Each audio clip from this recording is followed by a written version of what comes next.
Important questions for character analysis.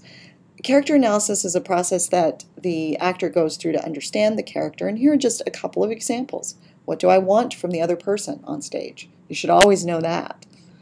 How am I going to get it in each moment? That's your tactic, right? Your action. What am I doing? Am I begging? Am I charming? What am I doing here? What obstacles are in my way? Here's a really important one. Who can help me and who can hurt me? That's a great question to ask about a character in a play. Who does Oedipus think can help him? Who does he think can hurt him?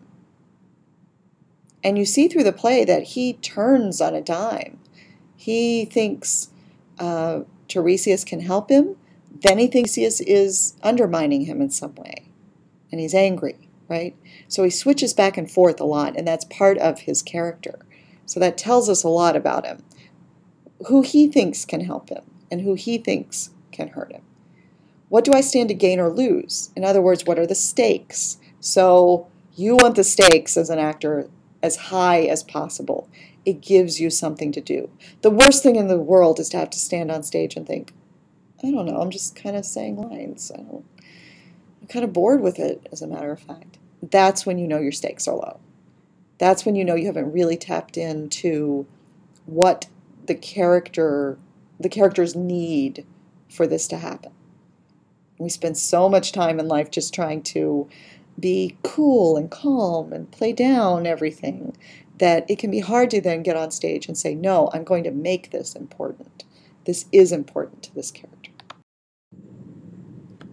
The typical rehearsal process for the actor happens in the following manner, and this can change. There are a lot of things, but this is kind of what I want you to remember here, that usually we start with auditions and casting the play. Casting means you're deciding who's right for each role. Depends on the available audition pool, the pool of people that you have auditioning or available. Then, after everything's cast and everyone's notified and has accepted their roles, or you've recast the roles that might not be accepted, you generally will start with sitting around a table and reading the script, and this is called a table read or a read-through. So you'll hear me refer to it both ways. We're going to do a table read when we get to How I Learned to Drive. As a class, we'll sit around, we'll have to rearrange our tables or something, but we'll sit around the room and we'll actually go through and read the play together. Then you start into exploratory rehearsals, and the actors start to explore their characters. They also will begin to memorize their lines right from the beginning. So now we're actually into the rehearsal process. This is the part of the rehearsal process that we're in right now in A Midsummer Night's Dream. We're exploring, we're not quite blocking yet, but we're doing some moving around. We've done some what we call table work. We've sat at a table and talked a lot about the scenes, but now it's time to get it up on its feet and explore. This is the time when actors are starting to make choices about their tactics. They should know what their objectives are, or be very close to figuring that out, what they want. But now how are they going to get it? What action could I play here? What tactic could I play? And then we go into blocking. A lot of times, this is usually the pattern I follow. Different people mix this up. Some people will block right away and then explore. Some people will explore for a very long time and then block right at the end.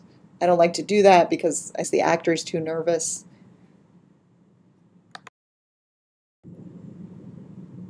More parts of the rehearsal process, character development and further exploration. Then we get into polishing rehearsals, where after you've blocked the show, and blocking simply means that the director and the actors are figuring out in some fashion where they're going to move on stage during each moment of the play. So blocking literally means where the actors move at each moment. So that can be done in many different ways. Sometimes the director will pre-block everything. Will come in and say, move to the window on this line, sit in the chair on that line, and just tell you what they want. Other directors are more collaborative, and they'll come in and they'll kind of try to figure out what the impulses are that the actor is having. When do you feel like you want to move toward that person? When do you feel like you want to move away? And that's how I tend to work. Now, there are definite things that I need you at this moment to walk out that door, and it's upstage left. And we'll get into stage positions further down the road. Don't worry about that right now. But that door is there, so you need to go there. And it needs to be in this moment, and here's what the timing is like. So there are some things that will be very set and very specific. But a lot of it will be a little more amorphous, a little more, as we kind of find our way through things. Then we'll go into technical rehearsals. This is the week before the show opens, or in a very big technical process. Things like Spider-Man Turn Off the Dark that had lots of tech and people flying and things that could be dangerous. You might extend this technical process. Usually it's 1 week, and this week is called Hell Week because you don't get a lot of sleep, you have to make a lot of decisions very quickly, and you've got a deadline that is looming, the deadline of opening night. Right? So that's always very scary. You can't push that back. That's been advertised. It's not like a paper you can call and say, could I have another couple of days? No, there's a deadline, and the audience will be here, and they have bought tickets, and we have posters, and in some cases we have an ad in the New York Times that says this show is opening now. So, and things do get pushed back at higher levels. Spider-Man Turn Off the Dark got pushed back several times, but that was very unusual. It's not the way that normally happens. The acting takes a back seat in the technical rehearsals. This is also called tech, so you might hear me refer to it as tech. And that can throw the actors, because you've been in this nice rehearsal room with the actors, working through, figuring things out, and suddenly they're not the focus of everyone's attention anymore.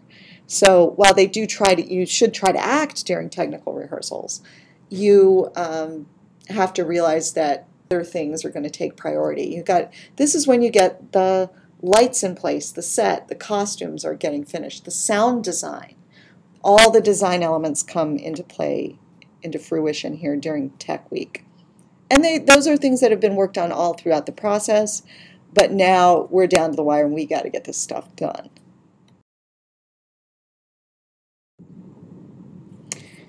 Opening night happens then, often followed by the opening night party, and we hope that's a great success and everyone's happy after opening. And then you get the run of the show. That can be a few days to years at a time. Cats, I believe, ran for 10 or 15 years. Les Miserables is still running, so after many, many years. So things run for a long time when they're very popular.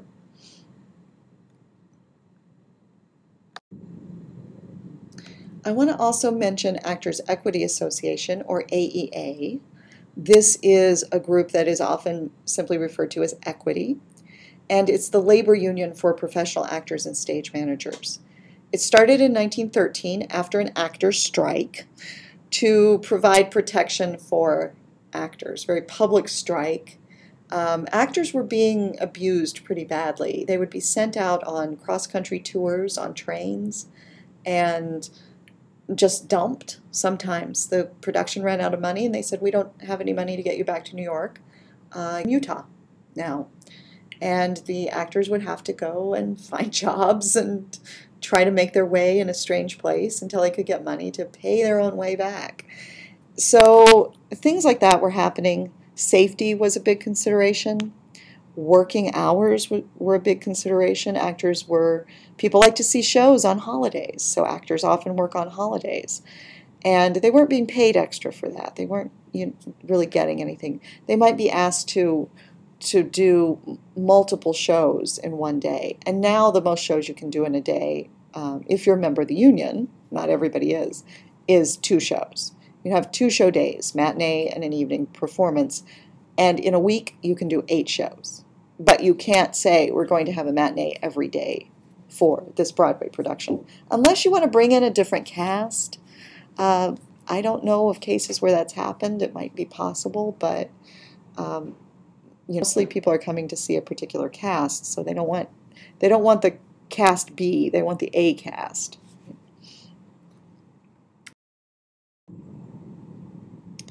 Members do pay a fee to join. It used to be about $1,000. I'm not sure what it's up to now. It may have gone up a bit. And then yearly dues, about $118, and then 2% of the gross of any contract that you get. That's an equity contract. Once you're an equity actor, you can't appear on equity productions. Now, there are some exemptions for this. You can appear if it's an educational process. You can ask the union to give you special dispensation to appear.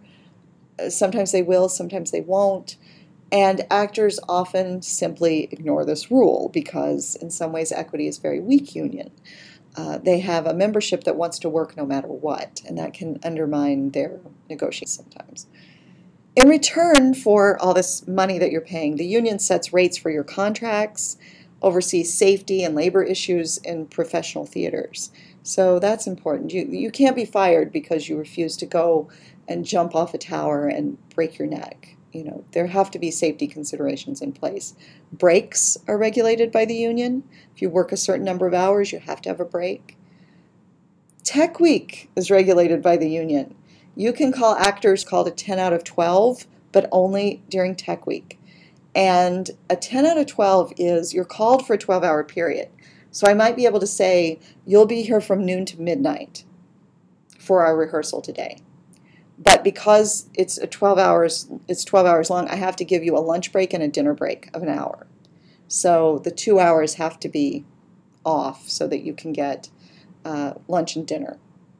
They regulate the amount of time between the end of one rehearsal and the beginning of the next. So I can't keep you until 1 in the morning and then say you'll be back here at 8 a.m. That's not enough time between.